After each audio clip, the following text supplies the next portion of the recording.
The Manic Pixie Dream Girl exists solely in the fevered imagination of sensitive writer-directors to teach broodingly soulful young men to embrace life and its infinite mysteries and adventures. Nathan Rabin, 2007. The 2013 novel Manic Pixie Dream Girl by Tom Leveen is perhaps the premier example of not judging a book by its cover, as in this case the cover is a collage of painfully trite stock photos, while the pages in between are anything but. The novel is a brisk adventure with charmingly awkward characters sprinkled around a potent emotional core, and I love it without reservation. I'm not quite cocky enough to say it's for everyone, but at the same time, I sure as hell didn't expect it to be for me, and yet while I was reading it, I loved every minute of it. Let's get the mundane praises out of the way. On a technical level, the book works flawlessly.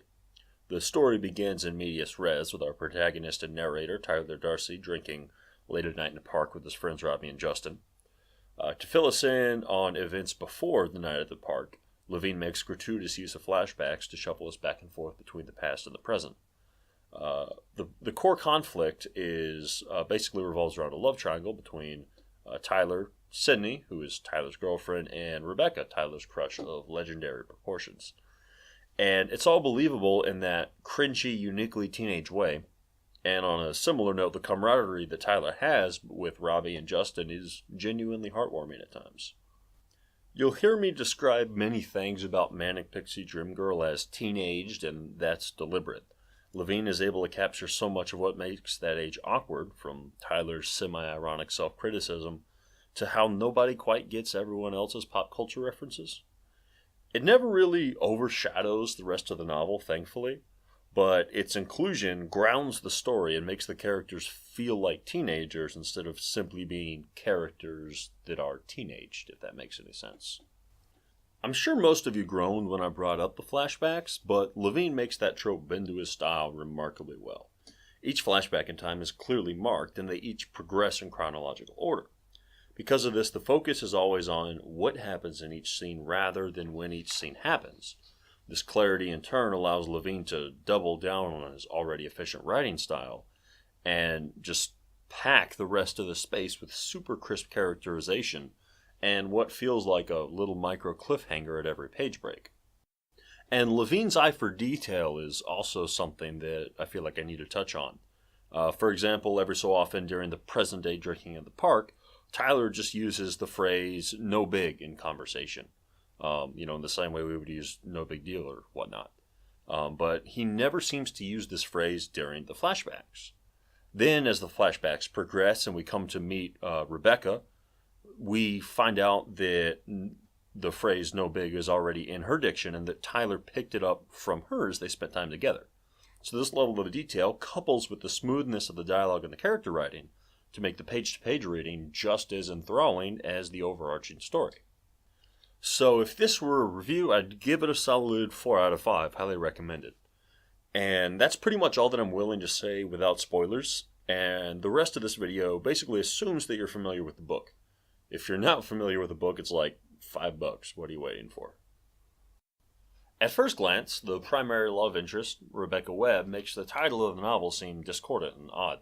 She's troubled, but she's not exactly manic. She's far too mild to qualify as a pixie, and I have a hard time thinking of her as anyone's dream girl. At the same time, the trope fits her like a glove because of Leveen's brilliant understanding of character. Calling back to that opening quote, Nathan Rabin didn't coin the term Manic Pixie Dream Girl because of a distaste for cheerful and delightful women. At least I don't think he did. He instead coined it to refer to women in love stories whose position within the story is purely to inspire their male co-lead to change their life in some way relevant to the plot. Now, by this definition, Rebecca Webb certainly qualifies as a Manic Pixie Dream Girl, but at the same time, the book elevates itself as well as its characters beyond mere tropes because of 3 big subversions.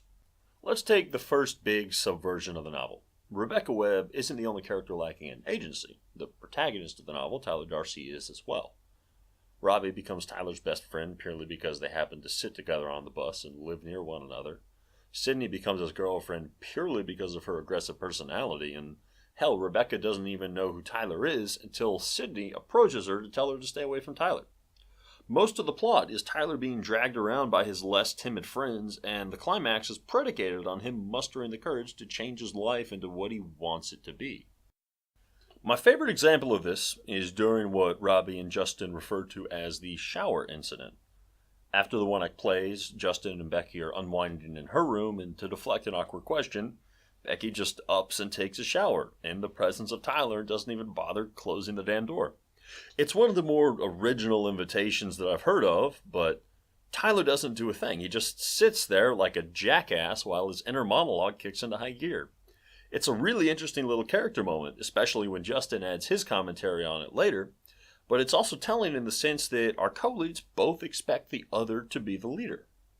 And even though Becky's the one who got the ball rolling, it's worth noting how passive she remained through the entire incident. To borrow some highfalutin meta-narrative jargon, she wasn't acting as much as she was putting herself in a position to be acted upon, which is a pattern we see throughout the book. Now, Becky's absence of agency is what comes to basically define her up until about the end of the book. Her mother's affair and illegitimate pregnancy thoroughly messed her up, but she had no control over those events, nor any control over the way her father retaliated and made the whole thing worse. She doesn't have much in the way of friends at school and really isn't acknowledged by anyone else, but she does nothing to challenge this. And even at times, she confesses to Tyler that she feels trapped by this and that there is nothing that she can do. Much like Tyler's anxieties and fears stopped him from confessing his feelings for several years, the sheer apathy from her parents and her classmates paralyzes Becky as well. While we're here, let's touch on subversion number 2. Becky might start the novel A Manic Pixie Dream Girl, but she doesn't end the novel A Manic Pixie Dream Girl. Dovetailing with Tyler's arc in the last fifth or so of the book is Becky's arc as well, and we see this when she initiates sex with Tyler, something she's explicitly never done before, as well as when she calls it off because Tyler made her uncomfortable, which is another explicitly mentioned first, after Tyler finally confesses that he's in love with her. It truly is a climax for her character, watching someone who's been so meek and pliable finally find her feet and choose what she wants for herself. So the third big subversion of this novel, then, is perhaps why I love the ending as much as I do. Growth is a gradual thing, and as such, 16 years of neglect or anxiety can't really be fixed over 240 pages, assuming they can be fixed at all. The victory of the third act isn't that suddenly Becky levels out and can cope with her shitty family, or that Tyler's finally living the dream with his crush-turned-girlfriend. Instead, Tyler simply finds the courage to make the important choices in his life, and Becky comes to terms that people can love her for who she is, rather than because they want something or because they have to.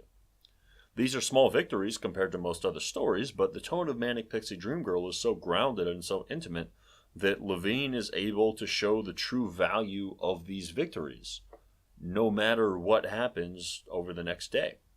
Even if the day after the novel ends, Becky turns Tyler down and doesn't want to go out with him, both of these characters are still better people for having known each other. Alright, so thanks for watching. I'm not normally one to ask for feedback or calls to action or whatever the fuck. But this is a pretty new format for me. I'm trying something new. I don't know if I'll stick necessarily to this kind of, teen romance novels or whatever. I'm mostly going to be trying this sort of review and analysis scripted format. So if you do have any feedback, please let me know what I did wrong, what I did right. Leave a comment. Stalk me on Twitter, whatever the hell. Yeah, I'm trying something new. I think it turned out pretty alright, but, feedback never really hurts, unless you're bad at giving feedback, in which case, don't give feedback. Anyway, have a great day. I love you.